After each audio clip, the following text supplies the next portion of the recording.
Guys, kain tayo. Ulam namin chicken chutangon. Yan, tikman natin muna ang sabaw.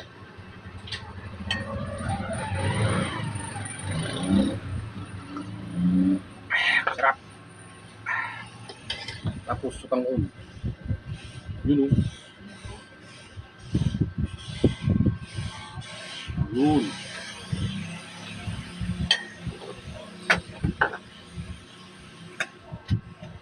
Tikman natin. Yan.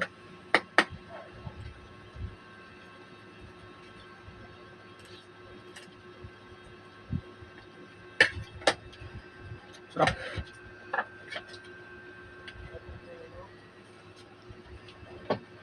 Kain tayo.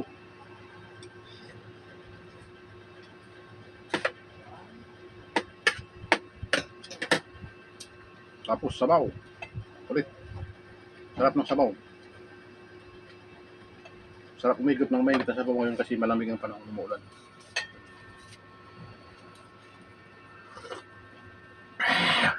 Ayos. Sarap ng malunggay. Masustansya na. Masarap pa.